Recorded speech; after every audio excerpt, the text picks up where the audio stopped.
श्री शिवाय नमस्तुभ्यम दोस्तों। जैसा कि आप सब जानते हो 2024 नया साल आने वाला है। तो 2024 नया साल आने में अभी 4-5 दिन शेष बाकी हैं। दोस्तों इस वीडियो में हम आपको बताएंगे जो 2023 के कुछ शेष दिन बचे हैं, लगभग 4 से 5 दिन। इन दिनों में आपको क्या उपाय करने हैं, क्या नियम करने हैं ताकि शिव जी की कृपा आप पर बनी रहे और जो आपका आने वाला नया साल है वो आपके लिए खुशियों से भरा आए। तो दोस्तों वीडियो में अंत तक बने रहिए, वीडियो को स्किप मत कीजिए। पूज्य गुरु जी प्रदीप मिश्रा जी द्वारा बताए गए जो भी उपाय हैं इस वीडियो में आपको बताए जाएंगे। इसके अलावा दोस्तों जो 1 जनवरी 2024 को दिन पड़ रहा है वो सोमवार को पड़ रहा है। ये तो सोने पे सुहागा है दोस्तों। पूरे साल आप पर शिव जी की कृपा बनी रहेगी। और यदि आप कभी भी इस वीडियो को देखो तो 1 जनवरी 2024 से पहले इन नियमों का पालन करना बहुत जरूरी है। यदि दोस्तों आप इन नियमों का पालन करते हो तो आपके जीवन में खुशियां आएंगी और जीवन में जो भी आप कुछ प्राप्त करना चाहते हो वो आपको सफलता जरूर मिलेगी। इन नियमों का पालन आपके जो 2023 के जो शेष दिन बचे हैं 4 से 5 दिन, उन दिनों में तो करना ही करना है ताकि आपका जो 2024 से आने वाला नया साल है वो अच्छा जाए। और जब 2024 की स्टार्टिंग होगी ना दोस्तों तब भी आपको ये नियम रेगुलर करने ही करने हैं। आइए दोस्तों जानते हैं पहला नियम क्या है। आप इन्हें नियम भी मान सकते हो और उपाय भी मान सकते हो। बहुत सी माताएं बहनें अपने घर में रोटियां बनाती हैं पर उनसे बहुत बड़ी गलती हो जाती है। पर गलती किसी से भी हो सकती है, माताओं और बहनों से भी हो सकती है या किसी भी व्यक्ति इंसान से हो सकती है। दोस्तों यदि माताएं बहनें अपने घर में रोटियां बनाती हैं सुबह या शाम तो वो रोटियां बनाती हैं, हम दोस्तों रोटियां की बात कर रहे हैं, सब्जी वगैरह की बात नहीं कर रहे। अगर घर में महिलाएं रोटियां बनाती हैं सुबह शाम तो जो घर की पहली रोटी होगी ना दोस्तों वो गाय के लिए निकलती है और जो आखिरी रोटी होगी वो कुत्ते के लिए निकलती है। इस बात का ध्यान रखें दोस्तों। जब भी आप सुबह के टाइम रोटी बनाओ तो जो पहली रोटी होगी गाय के लिए, मतलब जब आप पहली रोटी बनाओगे ना गाय के लिए रोटी बनाकर, पहली रोटी बनाकर उस पर कुछ मीठा रखकर या गुड़ या शक्कर रखकर पहले ये गाय के मुंह में जानी चाहिए। अब रोटी जो है गर्म नहीं होनी चाहिए, इस बात का जरूर ध्यान रखें। रोटी बनाकर रोटी को थोड़ा ठंडा कर उस पर घी या शक्कर रखकर फिर उसे गाय के मुंह में देना चाहिए। ऐसा भी नहीं होना चाहिए दोस्तों, यदि आपने गाय की रोटी बनाई है सुबह के टाइम और आपने गुड़ या शक्कर रखकर वो अपने ही किचन में रख दी और वो रखी रही 3-4 दिन तक, ऐसा भी नहीं होना चाहिए। इसका गलत प्रभाव पड़ता है। जब आप गाय की पहली रोटी बनाओ तभी मतलब उसे थोड़ा ठंडा करके तुरंत आप गाय के मुंह में खिलाकर आओ।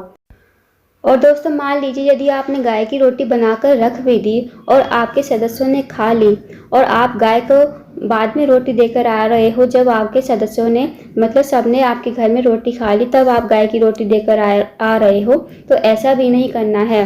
मतलब सबसे पहले आपको गाय को रोटी ही खिलाकर आनी है, तब घर के बाकी सदस्य रोटी खाएंगे, खाना खाएंगे। इस बात का ध्यान रखें। तो आपको गाय को रोटी सबसे पहले देनी है और बाकी सदस्यों को बाद में खानी है।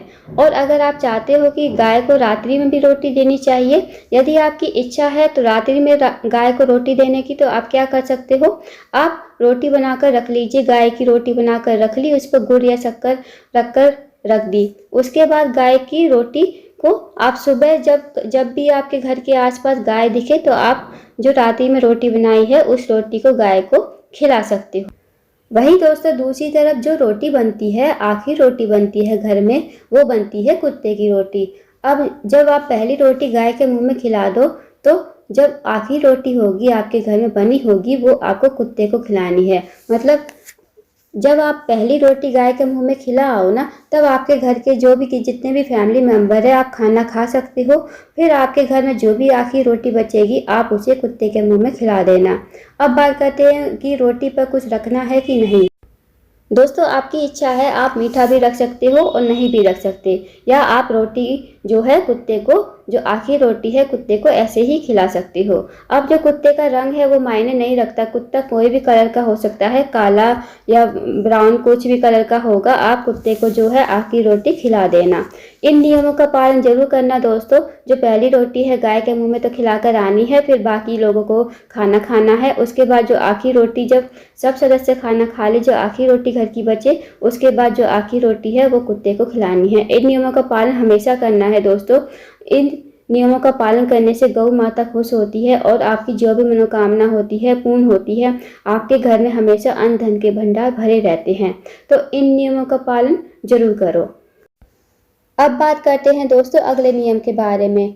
यदि आप रसोई घर में प्रवेश कर रही हैं सुबह उठने के बाद, तो ऐसा मत कीजिए, क्योंकि हमें हमेशा स्नान करने के बाद ही रसोई घर में प्रवेश करना चाहिए। चाहे हम सफाई क्यों ना करें, हमें स्नान करने के बाद ही रसोई घर में प्रवेश करना चाहिए। यहाँ तक कि हमें रसोई घर में चप्पल भी नहीं पहननी चाहिए, ना ही घर में हमें चप्पल पहनकर घूमना चाहिए। जो हमारी चप्पल है वो हमेशा हमारे घर के बाहर होनी चाहिए, क्योंकि चप्पल पहनकर हम बाहर भी जाते हैं, इसलिए रसोई घर में कभी भी चप्पल नहीं पहननी चाहिए, ना ही घर में चप्पल पहनकर घूमना चाहिए। इस बात का भी ध्यान रखें दोस्तों। इस नियम को जरूर अपनाना चाहिए। स्नान करने के बाद ही हमें रसोई घर में प्रवेश करना चाहिए।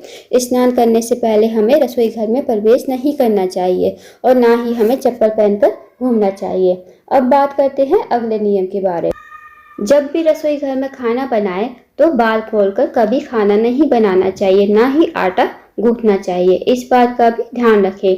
उसके बाद जब भी आप थाली परोस रहे हो अपने घर के किसी भी फैमिली मेंबर के लिए, तो इस बात का भी ध्यान रखें दोस्तों, मतलब भोजन में कभी भी बाल वगैरह नहीं आना चाहिए, क्योंकि जो भोजन होता है वो अन्नपूर्णा माता होती है। जब हम भोजन का सम्मान करना सीख जाएंगे तो आधी समस्या हमारी वैसे ही ठीक हो जाएगी। कभी कभी दोस्तों ऐसा भी होता है कि हम भोजन को गुस्से गुस्से में फेंक देते हैं नीचे, इससे भोजन का अनादर होता है और माँ अन्नपूर्णा जो है नाराज हो जाती है। और जो हम भोजन खा रहे हैं हमें उतना ही भोजन लेना चाहिए जितना हम खा सके। जैसे हम शादी पार्टियों में जाते हैं वहाँ भी हमें उतना ही भोजन लेना चाहिए जितना हम खा सके।